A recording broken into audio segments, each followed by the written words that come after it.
Praise the Lord. Hallelujah. So, sa umagang ito ay pag-uusapan po natin mga kapatid yung Philippians chapter 4 verses 1 to 7. Okay? Philippians 4 verse 1 to 7. Basahin na po natin mga kapatid. Ganito po ang ating mababasa, no? Sabi po niya dito, sabi ni Apostol Pablo sa mga taga-Pilipos, kaya nga mga kapatid kong minamahal at pinananabikan aking katuwaan at putong, magsitibay nga kayo sa Panginoon, mga minamahal ko. Ipinamamanhik ko kay Euodias at ipinamamanhik ko kay Sintike na mga kaisa ng pag-iisip sa Panginoon. Oo, ipinamamanhik ko rin naman sa iyo tapat na kasama sa pagtulong na iyong tulungan ang mga babaeng ito sapagkat sila'y nangagpapagal na kasama ko sa Ebanghelyo at kasama rin naman ni Clemente at ng ibang aking mga kamanggagawa na ang kanilang pangalan ay nangasa aklat ng buhay. Sa verse 4, mga galak kayong lagi sa Panginoon. Muli kong sasabihin, mga galak kayo. Makilala nawa ang inyong kahinhinan ng lahat ng mga tao. Ang Panginoon ay malapit na. Huwag kayong mga balisa sa anumang bagay, kundi sa lahat ng mga bagay sa pamamagitan ng panalangin at daing na may pagpapasalamat ay ipakilala ninyo ang inyong mga kahilingan sa Diyos. At ang kapayapaan ng Diyos na di masayod ng pag-iisip ay mag-iingat sa inyong mga puso at ng inyong mga pag-iisip kay Kristo Jesus. Purihin ang Panginoon. So, napakaganda ng binasa natin mga kapatid sa umagang ito, no? Philippians chapter 4 verse 1 to 7. Pero yung kukunin po natin, yung bibigyan po natin ng focus dito ay yung sinabi po ni Apostol Pablo dito po sa verse 6 and verse 7. No, nasabi niya doon, huwag kayong mga balisa sa anumang bagay, kundi sa lahat ng bagay sa pamamagitan ng panalangin at daing ng may pagpapasalamat, ay ipakilala ninyo ang inyong mga kahilingan sa Diyos. At ang kapayapaan ng Diyos na di masayod ng pag-iisip ay mag-iingat ng inyong mga puso at ng inyong mga pag-iisip kay Kristo Jesus. Maraming salamat sa salita ng Diyos mga kapatid. So, ito po ay sulat po ito ni Apostol Pablo sa mga Kristiyano na nakatira sa Filipos or Philippian Church. No, kung mapapansin po natin dito sa verse 1 ay sinimulan po ni Paul ang verse 1 sa salitang therefore. Okay? Kung sa Tagalog po, ang equivalent po niyan ay kaya nga. Okay? Kaya nga, therefore, ang ibig sabihin ay concluding part ng sulat niya. Okay? Ibig sabihin conclusion. No? At yung pag-conclusion, of course, yun po yung panghuling bahagi ng sulat. Pilipos. Nagsipod ta sa verse 4, ito nga sabi ko kanina, ito yung conclusion sa lahat ng mga sinabi ni Apostol Pablo, no, na sulat sa Filipos. Kasi wala namang second Philippians, no. So concluding part po itong binasa natin. At nabanggit nga po ni Apostol Pablo dito na nananabik at namimiss niya yung mga kapatid doon, no? Yung mga kapatid doon sa Philippians, mga kapwa niya mananampalataya. At sabi niya, itinuturing niya silang kanyang mga katuwaan at kanyang reward na ipinagmamalaki ni Apostol Pablo sila. Praise God. At sabi niya, nasasabik din si Apostol Pablo na makita niya sila. Praise God. At nabanggit din ni Apostol Pablo yung pangalan ni na Euodias at Syntyche, mga kapatid na sabi niya, gusto niya na magkaroon sila ng pagkakaisa sa pag-iisip kay Kristo. So maaring itong dalawang ito, si Euodias at si Syntyche, ay maaring mayroong hindi pagkakasunduan o hindi pagkakaunawaan sa ministeryo na gusto ni Apostol Pablo na magkaroon sila ng unity, na magkaisa sila ng pag-iisip. At napaka-importante po niyan sa atin.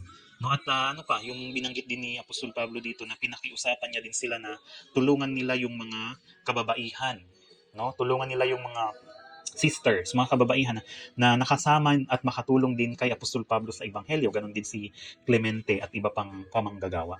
So nabanggit din ni Apostol Pablo, mga kapatid, sabi niya na tayo ay dapat laging nagagalak sa Panginoon. Praise God, nagagalak ba tayo sa Panginoon? Are we joyful today? Meron ba tayong kagalakan? Hallelujah, nabanggit po ni Apostol Pablo na sabi niya, magalak kayong lagi sa Panginoon. At sabi pa niya, magkaroon tayo ng kahinhinan, kaamuan at kabaitan sa lahat ng tao. Bakit? Dahil ang pagdating ng Panginoon, ang pagdating ng Diyos ay malapit na. So, eto po yung topic natin mga kapatid, no, sa verse 6. Praise God, na sinabi po dito ni Apostol Pablo na sabi niya, be careful for nothing, but in everything, no, do not be anxious for anything. Ano ba ibig sabihin ng phrase na ito mga kapatid? Na sabi niya, huwag kayong mga balisa sa anumang bagay. No? So, pag-uusapan natin yung anxiety, yung stress. Alam niyo mga kapatid, ang buhay ay punong-puno ng stress kung minsan. Life is full of stressors. Maraming mga bagay na nagpapa-stress sa tao. Hallelujah. Pero sabi ni Apostol Pablo, huwag kayong mga balisa sa anumang bagay. Huwag kayong ma-stress. Do not be anxious. Huwag kayong tanggalin ninyo yung anxiety sa buhay ninyo. Hallelujah. Huwag kayong mga balisa.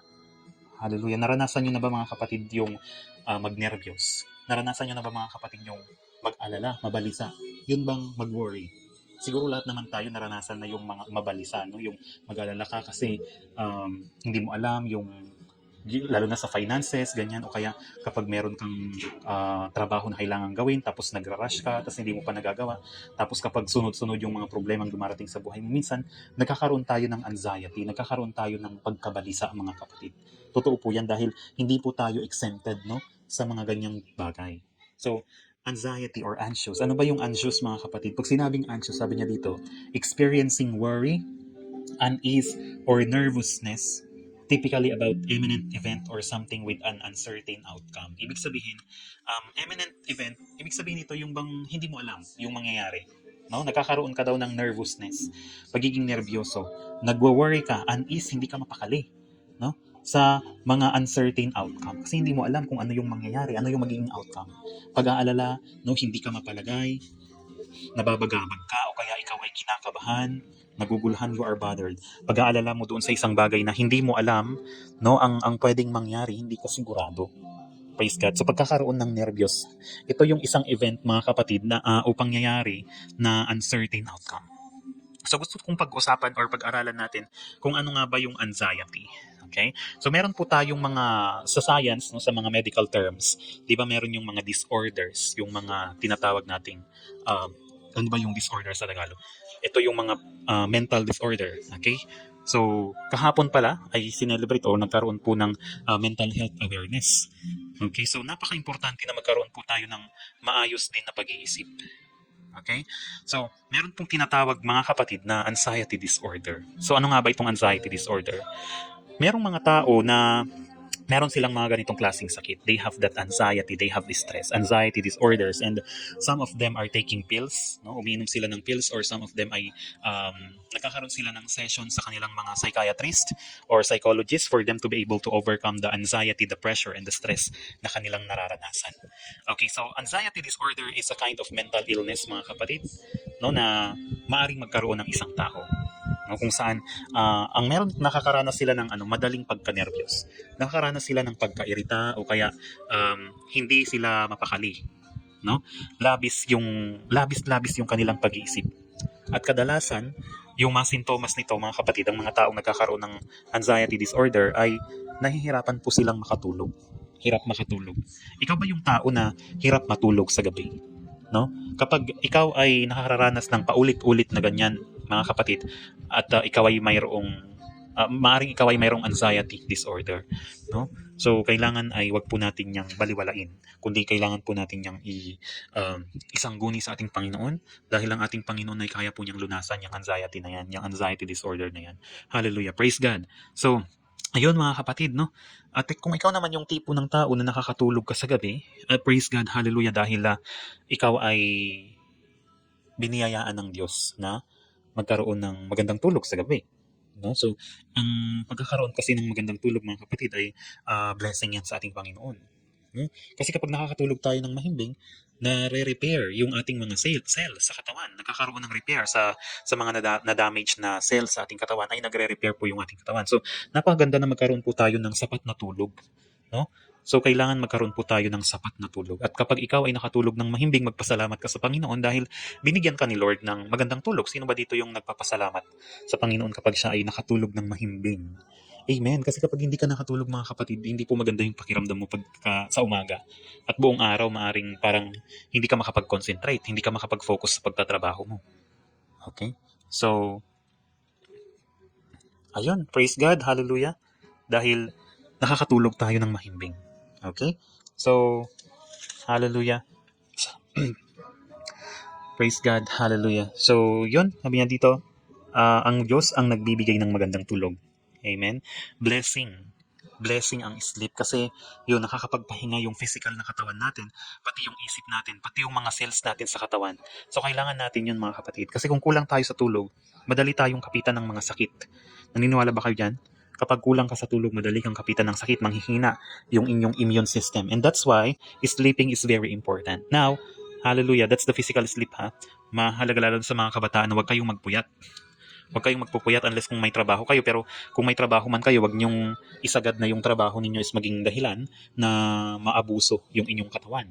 Huwag ninyong hahayaan. Kasi kung trabaho ka naman ng trabaho at kapalit naman yan ay yung kalusugan mo, wala din, useless din yung pera na nasasahod mo kapag ikaw ay nagkasakit. So, kailangan mo ring alagaan ang iyong sarili. Alright?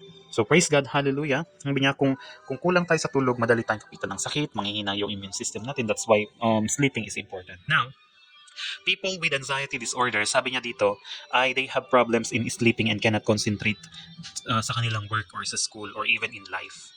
Okay? Take note, ang anxiety mga kapatid ay magkaiba po sa stress, ay sa depression. Kasi yung depression mga kapatid ay sobrang kalungkutan naman yan. Sobrang kalungkutan. Kapag ang isang tao ay may depression, ibig sabihin malungkot na malungkot. Okay, nakakaranas siya ng grief or sobrang kalungkutan. Okay, ang anxiety naman, pag-aalala. So, alam natin pagkakaiba ng anxiety sa depression. Nabanggit ko na po yan dati. So, kailangan po nating labanan itong dalawang ito. Huwag nating ipahintulot, mga kapatid, na sila yung maghari sa ating pag-iisip, no? Na ang takot o kaya yung sobrang kalungkutan ang maghari sa ating buhay. Hallelujah. Kundi ang ating Panginoon sana, mga kapatid. Labanan natin ito. Hallelujah, sa pamamagitan ng pananalangin. Yan yung pag-aaralan natin mamaya. Praise God. So sabi niya dito, ang pag-aalala, ang pagkabalisa ay isang normal na bagay na nangyayari kung minsan. Okay, halimbawa, ikaw ay nininervyos sa exam. Pagpasok ko kaya sa pagpasok mo sa trabaho. Sabi niya dito, kadalasan daw na na-experience ng mga estudyante, lalo na kapag hindi sila nakapag-review. Totoo naman yan, di ba? Isang factor, mga kapatid, is that kasi hindi mo alam yung isasagot mo kapag hindi ka nakapag-review. Siyempre, magkakaroon ka ng nervyos, magkakaroon ka ng pag-aalala. Okay? Mapabalisa ka talaga kasi hindi ka nakapaghanda. So, anxiety. Hallelujah. So, kadalasan nga na-experience ng mga estudyante. Sino dito yung mga estudyante na nakakaranas ng anxiety sa school? Lalo na kapag wala siyang ni-review. No? Sa trabaho, sa buhay, sa pangangailangan natin. Hallelujah. Sabi niya dito, the distress they cause can keep you from carrying on with your life normally. So, ang labis na pag-aalala ay, sabi niya dito, pinipigilan nito yung mga gawain. Yung mga normal na ginagawa mo sa buhay. Kapag ikaw ay mayroong anxiety, kapag ikaw ay mayroong depression, yung mga bagay na normal mong ginagawa dati ay hindi mo magagawa or mahihirapan kang gawin. No? So, sabi sa Bible, mga kapatid, merong mga tao o character sa Bible na nakaranas din ng distress o ng anxiety, pero nagawa nilang pagtagumpayan yung bagay na yon. Okay, mamaya ay pag-aaralan po natin kung sino-sino po sila. Pero bago yan, gusto ko ding i-share yung mga uri ng anxiety. No? Meron pong tinatawag na panic disorder.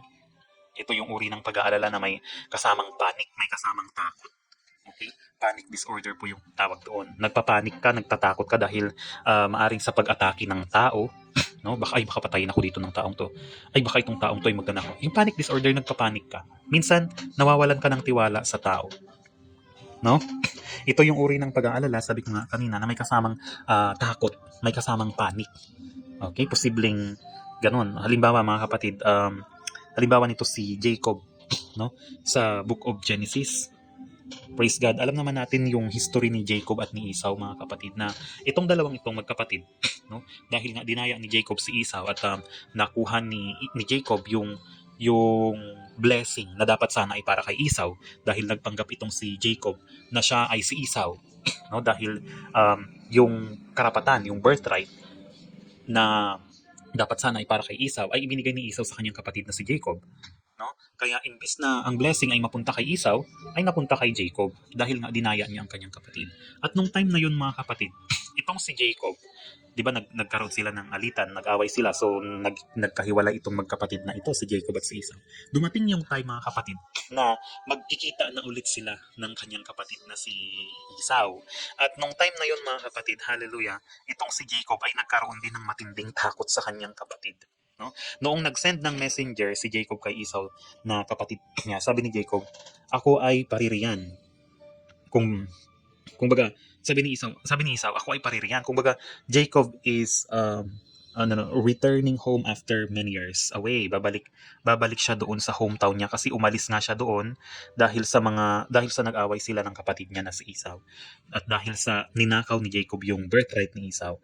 At pagkapanganak, pagkapanganay, yung blessing niya sa kanyang ama habang papalapit na si Jacob sa homeland niya, nabalitaan niya na si Esau ay sasalubungin niya siya. Kasama ni Esau ang 400 na kalalakihan. Kaya doon, nung natakot itong si Jacob was greatly afraid and distressed. Amen. So ito po yung isang example ng anxiety, mga kapatid, pag-aalala, pagkabalisa na mayroong panic disorder. Meron po yung tinatawag nating pagkatakot. No, naranasan na ba natin yung minsan, mga kapatid, na kadalas yung ganyan, kapatid? Naranasan na ba natin yan? Alam niyo, mga kapatid, itong panic disorder ay kadalasang nangyayari between two persons na may history ng conflict. No? Nangyayari ito kapag ikaw ay meron kang nakaalitan na tao. For example, yung parang sa story ni Esau at ni Jacob na pupunta ka doon sa isang lugar, no? Pero alam mo na doon sa lugar na pupuntahan mo is andoon yung dati mong nakaaway. Andoon yung dati mong nakaalitan. 'Di ba parang andoon yung pag-aalala, andoon yung isip, yung takot mo na baka pwede kanyang gantihan, no? O kaya ay may masama siyang gagawin sa iyo, kaya natatakot ka. Okay? So meron kang takot, meron kang panic. So ayaw mong pumunta doon. Okay? So itong klaseng anxiety na ito, okay, panic disorder ay nangyayari, mga kapatid, dahil ikaw ay natatakot. Okay? So, ito pa, is broken relationship creating anxiety, sabi niya dito. Kapag meron ka bang, ano ba yung broken relationship sa Tagalog? Broken relationship, yung nasirang relasyon. Sino na dito yung ganyan, yung nagkaroon ng broken relationship, no? Sabi niya, is broken relationship creating anxiety? Nagka-create ba ng anxiety o pagkabalisa yung broken relationship? No? It might be yes, dahil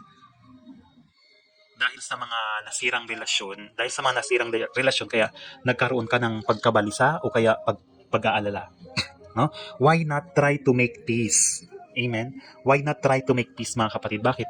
Hallelujah. Bakit hindi natin subukang makipag-ayos? Sa Romans or 2 Corinthians chapter 13 verse 11. Okay, basahin nga natin 2 Corinthians chapter 13 verse 11. 2 Corinthians chapter 13 verse 11, sabi niya dito, sa katapos-tapusan nga, mga kapatid, paalam na, mga pakasakdal kayo, mga aliw kayo, mga kaisa kayo ng pag-isip, mga buhay kayo sa kapayapaan, at ang Diyos ng pag-ibig at ng kapayapaan ay sa inyo. So ito, mga kapatid, sabi niya, mamuhay sana tayong may kapayapaan sa lahat ng tao. No, na mahirap kasi walang gulo, yung walang away, yung walang samaan ng loob sana, no? Maganda yung ganun, mga kapatid, yung meron kang peaceful na pag-iisip, na alam mo yun, yung meron kang kapayapaan, wala kang kaalitan, wala kang kaaway. Napakasarap matulog, mga kapatid, kapag wala kang kaaway. Napakasarap matulog kapag alam mo yun, yung iniisip mo na wala kang kaalitan. Praise God, hallelujah. So, sabi dito, mga kapatid, na mamuhay sana tayong may kapayapaan sa lahat ng tao, sa kapatid mo, no? Pero napakahirap kung minsan, mga kapatid, no? Napakahirap na gawin 'yun kasi kung minsan hindi may iwasan na meron tayong makaalitan. No? Maaring kahit na kung minsan ginagawa natin yung best natin para hindi tayo magkaroon ng kaaway, kung sila naman yung gumagawa ng paraan para awagin tayo, no? Yun din ay ang hirap pigilan, mahirap iwasan. Pero sabi dito ng salita ng Panginoon, no? Sabi niya, sikapin nating mamuhay, mga kapatid, na payapa, no? Sikapin nating mamuhay ng may kapayapaan sa lahat ng tao, na walang samaan ng loob, walang kaaway. Praise God. So sabi dito ng salita ng Diyos, live in peace unto all men. Hallelujah. Mahirap magkaroon ng kaaway mahirap magkaroon ng kaaway. Mahirap hindi magkaroon ng kaaway sa totoo lang. Totoo lang, no? Hallelujah. Kasi andyan yung minsan hindi kayo nagpapansinan, no? Hindi mo siya makausap, ayaw kanyang kausapin, hindi kanya matitigan sa mata, hindi mo siya ma-reach kung minsan, pero hallelujah, sabi dito ang salita ng Diyos sa Romans 12 verse 18, sabi niya, it, uh, if possible, okay, if possible, as much as light in you, live peacefully with all men. Basahin nga natin yan, mga kapatid, sa Romans chapter 12 verse 18. Napakaganda ng verse na to, mga kapatid, no? Romans chapter 12 verse 18. Okay? So, basahin nga po natin. Romans 12 verse 18. Sabi niya dito, kung maaari, ayon sa inyong makakaya, ay magkaroon kayo ng kapayapaan sa lahat ng mga tao. Hindi yung ano, hindi yung tayo yung nakikipag-away, hindi tayo yung cause ng away. No, kundi tayo dapat yung nagiging cause ng kapayapaan, mga kapatid. Blessed are the peacemakers, for they shall be called the children of God, sabi pa ng salita ng Diyos.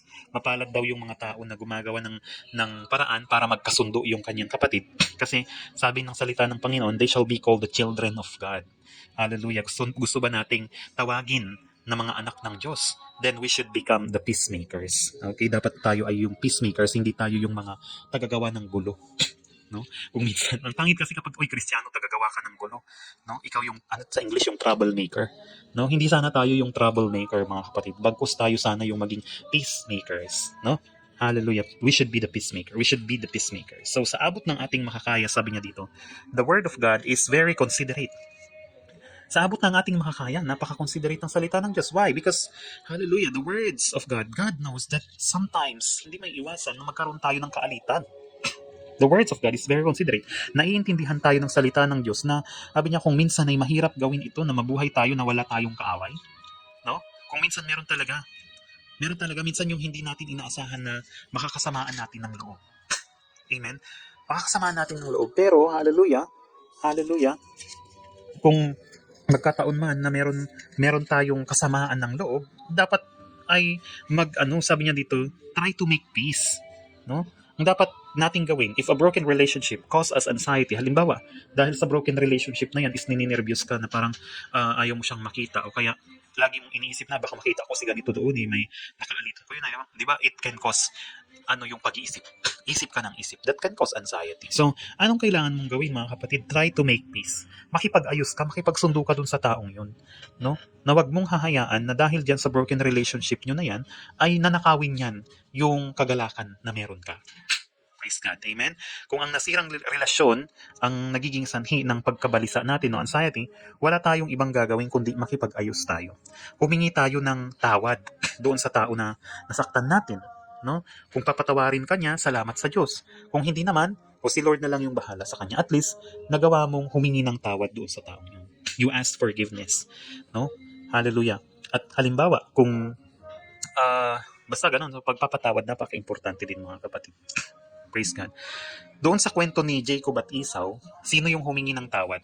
Si Jacob, mga kapatid. Humingi ng tawad si Jacob kasi si Jacob naman talaga yung nagkasala kay Esau. Si Jacob yung nanloko, si Jacob yung nandaya, dinaya niya yung kanyang kuya na si Esau. So anong nangyari? Sa ending nun, mga kapatid, nagsorry po si Jacob. Nagpakumbaba si Jacob, humingi siya ng tawad sa kanyang kapatid na si Esau. Hallelujah. At ang nangyari dun, no, si Jacob, binayaran niya yung pagkakasala na ginawa niya kay Esau. He paid the restitution, yung tinatawag nating restitution to Esau, no? And they reconciled. Nagkasundo din sila sa huli. Nagkayakapan sila, naghagulgulan. Kahit yung kung alam niyo yung kwento ni Joseph at yung kanyang mga kapatid. Kung paanong nag-reconcile yung mga kapatid, nagsiiyakan sila. Grabe, napaka-dramatic, mga kapatid, pero napakaganda. Napakagandang tignan kapag yung magkakapatid is nagkakasundo. Kapag yung magkakapatid ay hindi nag-aaway-away. Kapag yung magkakapatid, mga kapatid, ay nagmamahalan. Yung walang awayan, walang isnaban, napakagandang tignan. Hallelujah, praise the Lord. Amen?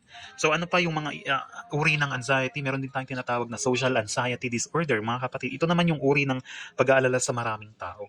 Meron ba yan? Meron ba sa inyo dito yung takot siya sa maraming tao? No, may mga iba na natatakot yung makihalubilo. Ayaw nilang makipagkwentuhan. Why? They are self-conscious. Laging iniisip yung sarili. Natatakot magsalita, no? Baka magkamali, baka pagtawanan. Baka kung anong isipin o sabihin ng ibang tao tungkol sa kanya. Natatakot na i-judge siya ng tao. No? Ito yung social anxiety disorder. So si Haring Saul, mga kapatid, meron po siyang ganitong pagkatakot na naramdaman noong inutusan siya ng Diyos na patayin lahat ng mga malisita. No, pero hindi niya ginawa. Inamin niya na sabi niya natatakot siya doon sa sasabihin ng mga tao sa kanya kung hindi niya ginawa yung gusto ng mga tao. So kaya nga, ang nangyari doon is hindi niya pinatay lahat. No? Hindi niya sinunod yung utos ng Panginoon na patayin, ulipulin ang lahat ng mga amalisita. Kasi sabi ng Lord, lahat patayin mo, mga hayop. Yung mga bata, matanda, lahat wala kang ititira. Pero may tinira si Saul. Tinira niya, hindi niya pinatay yung mga matatabang guya, yung matatabang hayop. No? Pati na rin yung hari ng amalisita ay hindi niya pinatay, kundi kinulong niya. At dahil doon, no, bakit niya ginawa yun? Kasi nga, sinunod niya yung sinabi ng mga tao sa kanya. Natakot siya doon sa sabihin ng tao sa kanya, mga kapatid. Social anxiety. Kapag ikaw ay self-conscious, no, natatakot ka sa sasabihin ng tao na baka i-judge ka nila, ay kapatid, wag nating isipin yan. No, kasi napipigilan. Kung minsan is nakakagawa tayo ng pagsuway sa Diyos, sa Panginoon, dahil sa pagsunod natin sa tao. Dahil sa nagiging people pleaser tayo. No? Na mas ginugusto natin kung minsan na sumunod sa gusto ng tao kaysa sumunod sa gusto ng Diyos. At hindi po maganda yon, mga kapatid. Sabi niya dito, social anxiety. Kung minsan, merong ganito, mga kapatid, no? So, paano ba natin lalabanan ng social anxiety disorder? First of all, surrender mo yung will mo kay Lord. Surrender your will to God. Isuko natin yung kagustuhan natin sa Diyos. Hindi yung kagustuhan natin yung dapat nating sinusunod. No? At hayaan natin na ang Diyos ay maghari sa atin. Hallelujah. Kasi, hallelujah, hindi yung hiya natin, hindi yung inferiority complex natin, hindi yung mababang pagtingin natin sa ating sarili, no, isang uri ng pride yan. So, kailangan ma-overcome po natin yung pagkakaroon ng takot sa tao. Hindi dapat tayo sa tao natatakot, kundi dapat sa Diyos. And sabi nga niya, and fear not them which can kill the body, but are not able to kill the soul, but rather fear Him which is able to destroy both soul and body in hell. No? So, ang social anxiety disorder, masyado kang natatakot sa sabihin ng ibang tao. Ito din yung dapat na alisin natin sa buhay natin. Sabi niya, huwag tayong matakot sa tao. Huwag tayong matakot sa pumapatay ng katawan dito sa lupa. Kundi mas lalo tayong matakot sa nakapapatay ng katawan at kaluluwa doon sa impyerno. Walang iba kundi ang ating Diyos. Generalized anxiety disorder, ito naman yung excessive fear. Excessive fear or nagkakaroon tayo ng tension, yung tipong kinakabahan ka, natatakot ka sa bagay na hindi mo naman alam kung bakit ka natatakot. No? Ito yung fear, mga kapatid. Ito yung klase ng fear na unknown na tinatawag. Ito siguro alam niyo yung kwento ko. No? Merong isang babae na nagpahula. Karoon siya ng generalized anxiety disorder kasi natakot siya doon sa hula nung babae na mamamatay siya.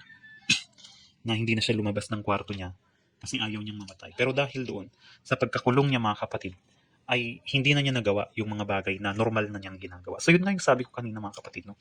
Kapag nagkaroon tayo ng takot, kung minsan, yung mga bagay, yung mga normal na ginagawa natin dati, hindi na natin magagawa. Kaya tanggalin natin yung pagkatakot, yung pagkabalisa, mga kapatid. Kasi, hallelujah, ang pagkabalisa ay nagdudulot ng pagbabago ng sistema ng buhay mo. No? Yun nga, yung normal na pamumuhay mo, hindi na normal. Praise God. So, yun po ang mga ilan lamang sa mga uri ng anxiety. No? So, ang pagkabalisa o pag-aalala ay sanhi ng, number 1, pagkatakot. At ang pagkatakot ay nagiging kasalanan sapagkat ito ay nagbibigay ng kawalang tiwala sa Diyos. Totoo ba yun, mga kapatid? Na kapag tayo daw ay natatakot, ibig sabihin, hindi ka nagtitiwala sa Diyos. No? Huwag tayong matakot, mga kapatid. True love casted out fear. Sabi niya ganyan. Hallelujah. Sa tunay na pag-ibig nawawala ang pagkatakot. Kapag tayo daw ay laging nag-aalala, nawawalan din tayo ng tiwala sa Diyos. Which is ayaw ng Panginoon na mawalan tayo ng tiwala sa Kanya, pananampalataya sa Kanya. Praise God. Hallelujah. God is alive. God is alive and He holds the future. So, there is nothing to worry about. There is nothing to worry about, mga kapatid.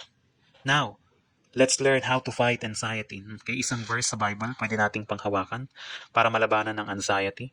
Isa sa mga encouragement ni Jesus sa kanyang mga alagad. Mababasa natin yan sa Matthew chapter 6 verse 25 hanggang sa verse 33. Matthew 6:25 to 33. Okay, basahin nga natin. 6:25 to 33, sabi niya dito, kaya nga sinasabi ko sa inyo, huwag kayong mga balisa sa inyong pamumuhay, kung ano baga ang inyong kakainin o kung ano ang inyong iinumin, kahit sa inyong katawan o kung ano ang inyong daramtin. Hindi baga mahigit ang buhay kaysa sa pagkain at ang katawan kaysa sa pananamit? Masdan ninyo ang mga ibon sa langit na hindi sila nangahasik, ni nagsisigapas, ni nangagtitipon man sa mga bangan, at sila'y pinakakain ng inyong ama sa kalangitan. Hindi baga lalong higit ang halaga ninyo kaysa sa kanila? Praise God. At alin sa inyo, hanggang sa verse 33, mahaba. Alin sa inyo, ang sa pagkabalisa ay mga daragdag ng isang siko sa sukat ng kanyang buhay, at tungkol sa pananamit, bakit kayo nangabalisa? Wariin ninyo ang mga lireyo sa parang kung paanong nagsisilaki, hindi na nagpapagal, hindi na susulid man. Gayon may sinasabi ko sa inyo na kahit si Solomon man sa buong kalutian niya ay hindi nakapaggayak ng gaya ng isa sa mga ito. Ngunit kung pinararamtan ng Diyos ng ganito ang damo sa parang na ngayon ay buhay at sa kinabukasan ay ginagatong sa kalan, hindi baga lalong-lalo na kayong pararamtan niya o kayong mga kakaunti ang pananampalataya. Kaya wag kayong mga balisa na magsasabi, ano ang aming kakainin o ano ang aming iinumin o ano ang aming daramtin. Sapagkat ang lahat ng mga bagay na ito ay siyang pinaghahanap ng mga hintil. Yamang talastas ng inyong ama sa kalangitan na kinakailangan ninyo ang lahat ng mga bagay na ito. Natapot hanapin muna ninyo ang kanyang kaharian at ang kanyang katwiran at ang lahat ng mga bagay na ito ay pawang idaragdag sa inyo. Kaya't huwag ninyong ikabalisa ang sa araw ng bukas, sapagkat ang araw ng bukas ay mababalisa sa kanyang sarili. Sukat na sa kaarawan ang kanyang kasamaan. Purihin ang Panginoon. Ito mga kapatid, yung sabi ni Jesus, para malabanan natin yung pagkabalisa, para malabanan natin yung anxiety, mga kapatid. Sabi niya, wag daw tayong mabalisa tungkol sa maraming bagay. Bakit?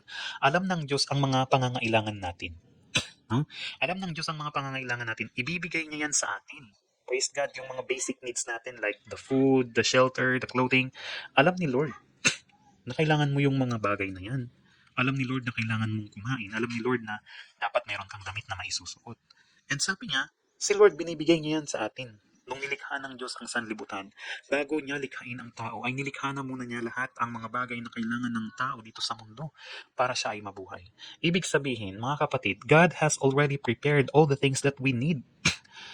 Nandyan na lahat yung pangangailangan natin. Hallelujah. That's why we should not worry. We should not, alam niyo, we should not be anxious about those things, about those physical things, mga kapatid. Kasi ibibigay ng Panginoon yan. Maniwala ka lang, kapatid.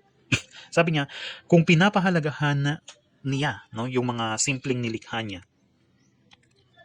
tulad ng mga ibon sa langit. Sabi niya dito, mas mahalaga tayo kaysa sa kanila. Yung mga ibon, hindi nga sila nagtatrabaho. Pero yes, naghahanap din sila ng pagkain. Right? Lumilipad sila, hindi sila yung nakaano lang, nakaupo lang, nakatayo lang ng nakatungang ganyan, tapos may no. They're also working. So, hindi rin tayo dapat maging tamad, mga kapatid, sa pagtatrabaho, pagsisikap, paghahanap ng pera. We also need to work for us to be able to have, no, our food in the table para meron tayong makain. So, ganun, mga kapatid, no? Sabi niya, kung pinapahalagahan niya ang mga simpleng nilikha, yung mga simpleng bagay na nilikha niya, mas mahalaga tayo sa kanila. Hindi niya tayo pababayaan. Amen? Hebrews 13 verse 15, sabi niya, mas mahalaga tayo kaysa sa mga ibon sa langit. Na imbis na mag-alala tayo sa mga bagay na hindi natin kontrolado. There are things, mga kapatid, talaga, na hindi natin kontrolado. Mas mabuting ang gawin natin, mga kapatid, ay unahin nating hanapin ang kaharian ng Diyos at ang kanyang katwiran. Matthew 6 verse 33, sabi niya, but seek ye first the kingdom of God and His righteousness, and all these things shall be added unto you. Yan pala, mga kapatid, yung isang bagay para malabanan mo yung anxiety. Seek first the kingdom of God. How? Paano mo mahahanap ang kaharian ng Diyos, mga kapatid? Sa pamamagitan ng pananalangin. Sa pamamagitan ng paggawa mo ng kalooban ng Diyos. Sa pamamagitan ng paglilingkod mo sa ating Panginoon. Hallelujah. That's how you seek God. That's how you seek God. Hallelujah. Hanapin mo muna. Hallelujah. Seek ye first the kingdom of God. Yung kingdom of God na tinutukoy doon, ano pa yung kingdom of God? The kingdom of God, it's not only yung pagpunta mo sa church. Yes, that is one way of seeking God first, yung pagpunta mo sa church. But the kingdom of God is in general, mga kapatid, yung paglilingkod mo sa Panginoon. Yung buong puso mong pananampalataya, paglilingkod mo sa Panginoon, na binibigay mo yung sarili mo, binibigay mo yung buhay mo para sa Kanya. That is a way of seeking His kingdom. Na hinahanap mo yung kaharian ng Diyos. Hallelujah. At ito yon. Ito yung pinaka-the best na bagay para talunin natin yung kalaban natin na anxiety. No? Nahanapin mo muna si Lord. At sabi mo, Lord, ikaw nang bahala sa akin. Si Lord ang bahala sa iyo, kapatid. Amen. Hallelujah. At yung pag-una natin sa Panginoon, inuuna natin siyang hanapin, kanyang katwiran, kalwalhatian, sa pamamagitan ng No, balikan natin yung text natin doon sa Philippians chapter 4 verse 6 to 7. Nasabi niya sa pamamagitan ng pananalangin. No, by prayer, supplication with thanksgiving. Hallelujah. Naniniwala ba kayo na kapag nagpipray tayo, ay nawawala yung mga anxiety, yung pagkabalisa natin? Sino dito yung naranasan niyang manalangin and then suddenly he was relieved from the anxiety na parang, yes Lord, kahit hindi mo pa na-receive yung ipinapanalangin, meron kang kapayapaan. Naranasan niyo na ba yun? Yung kahit wala pa, pero nung pagkatapos mo nanalangin sa Panginoon, is parang agdaday jay joy, merong kagalakan, merong kapayapaan sa puso mo. Hallelujah. So, ganun mga kapatid, that's how we battle. That's how we battle anxiety. Hallelujah. So, praise God, prayer releases anxiety. Naniniwala ako dyan, 100%. Kasi kapag nagpipray ka, yung kabigatan mo, binibigay mo kay Lord eh. Hindi na ikaw yung nagbubuhat, kundi ang Diyos na ipinapasa mo lahat sa Diyos. Ibinibigay mo ang buong tiwala mo sa Diyos na siya na ang bahalang kumilos at gumawa ng paraan sa mga bagay na hindi natin kontrolado. Amen. And then God will turn every situation over to God. Hallelujah. Because God knows everything and God is in control of everything. And also have faith in God. Pray. Not only pray but prayer with faith. Kapag nakakaranas tayo ng problema sa buhay, hindi mo na alam yung gagawin mo. Natatakot ka, kinakabahan ka, hindi mo alam yung magiging resulta ng halimbawa medical exam mo, resulta ng exam mo sa test, inaatake ka ng kaaway, pag-iisip ng mga negatibong bagay, pag-aalala. Wala ka ng ibang dapat gawin mga kapatid, kundi manalangin. Lord, ikaw nang bahala, Panginoon. Lord, hindi ko kontrolado yung sitwasyon, Panginoon. Wala akong magagawa, pero ikaw mayroon kang magagawa sa akin. Alam mo lahat ang mangyayari. Ikaw ang may control sa lahat ng bagay. I give it all to you, Lord God. Ikaw na pong bahala. That's how we pray. That's how we release our anxiety to God. I-release mo yung anxiety mo. I-release mo yung pagkabalisa mo sa Panginoon sa pamamagitan ng pananalangin, pagluhod mo sa Kanya. Sabi niya, and do not worry for nothing. But huwag kayong mabalisa sa lahat ng bagay. Kundi sa anumang bagay sa pamamagitan ng pananalangin na may pagpapasalamat sa Panginoon ay ipakilala mo yung kahilingan mo sa Diyos, kapatid. Hallelujah. Let your request be made known unto God. That's supplication. Sabihin mo, ipakilala mo yung kahilingan mo sa Diyos. Amen. And the peace of God, which surpasses all understanding, shall keep your heart and anxiety through Jesus Christ our Lord. Tandaan natin, prayer kills anxiety. Prayer kills depression. Prayer kills stress. Hallelujah. Prayer talaga yung pinakamabisa at pinaka-powerful na weapon natin para malabanan po natin yung nervyos, yung pag-aalala. No? Hallelujah. Praise God. Not only praying but also reading His words will also give us peace of mind. Weapon din natin yung salita ng Diyos na nagbibigay sa atin ng spiritual na lakas, no? Nagbibigay sa atin ng hallelujah, encouragement, na i-encourage tayo, mga kapatid, kapag tayo po ay nagbabasa ng salita ng Diyos.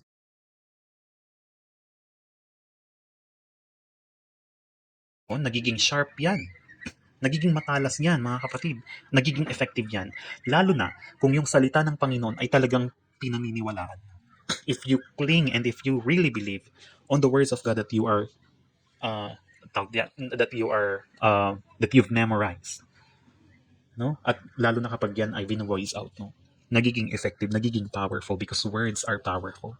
Napaka makapangyarihan ng salita. That's why we need to overcome anxiety, stress, fear, distress, depression, worry, nervousness. Hallelujah. Through prayer. Ibigay mo kay Lord, kapatid. Ipagkatiwala mo sa Diyos, kapatid. Lahat ng problema mo sa Kanya. Lahat ng mga alalahanin mo sa Kanya. Give it all to God. Hallelujah. Huwag mong sarilinin yan. Kundi ibigay mo yan sa Panginoon and the Lord will help you. The Lord will give you peace. Kaya nga sabi niya, and the peace of God, hallelujah, which surpasses all understanding shall keep your hearts and mind through Jesus Christ our Lord. Yung mga pangangailangan nating material, physical, si Lord ang magpo-provide niyan. Yung pangangailangan natin ng kagalingan, si Lord ang magbibigay ng kagalingan sa atin. Hallelujah. Bigay mo na lang lahat kay Lord kasi si Lord naman yung may hawak ng buhay natin. God is the one who holds our life. And when you give it all to God, then that's how you kill anxiety. That's how you kill depression. No? Kapag tayo ay nilamon ng depression, mga kapatid, kapag tayo ay nilamon ng anxiety, delikado po yun. Because we might end up killing ourselves. There are some people, who end up killing themselves because of the anxiety, because of the depression na hindi nila nakaya, hindi nila na-overcome. But we Christians, we are overcomers. We are more than conquerors. Higit pa tayo sa mananagumpay. Hindi tayo talunan. Hindi tayo yung Alam niyo yun, yung we are not losers. We are more than conquerors. We are fighters. Higit pa sa mananagumpay. So, hallelujah, this is the words of God. Sana na-encourage tayo sa salita ng Diyos. No? That instead of worry, pray. Instead of thinking a lot of things, manalangin ka sa Diyos, kapatid. Ibigay mo yan sa Panginoon kasi ang Diyos, walang imposible sa Kanya. Walang imposible sa Panginoon. God can do anything. Even miracles. Amen. Praise God, hallelujah. So ito lang po ang aking maibabahagi sa umagang ito. Sana meron po tayong natutunan. And I give God all the glory. Praise the Lord.